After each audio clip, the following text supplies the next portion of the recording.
Simplification, mythe ou réalité? Moi, je dirais plutôt simplification, comment passer du mythe à la réalité.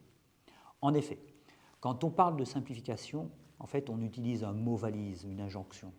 Mais derrière ce mot, il faut une véritable méthode.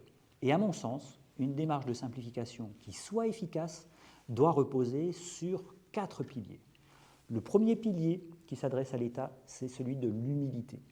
L'État ne peut pas tout prévoir. Il ne peut pas tout normer.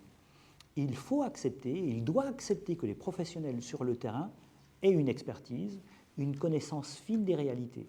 Et l'État doit sortir d'une posture omnisciente. Le deuxième pilier, la confiance.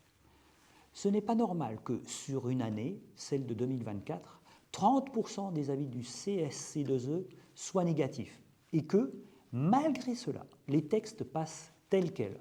On a là une vraie occasion ratée de co-construire des normes qui soient à la fois ambitieuses et applicables. Le troisième pilier, c'est la cohérence. Aujourd'hui, on ne compte plus les contradictions entre d'une part le droit de l'urbanisme et d'autre part le droit de l'environnement. Ce sont maintenant une foultitude d'injonctions contradictoires permanentes. Résultat, les projets sont au mieux ralentis et parfois complètement bloqués. Il faut remettre de la lisibilité dans les règles. Et enfin, le quatrième pilier, le bon sens. Revenons aux fondamentaux. Portalis, l'un des pères du Code civil, disait qu'il ne fallait retenir que les normes nécessaires. Eh bien, ce principe devrait guider toute notre production réglementaire. Moins de règles, oui, mais surtout des règles plus intelligentes.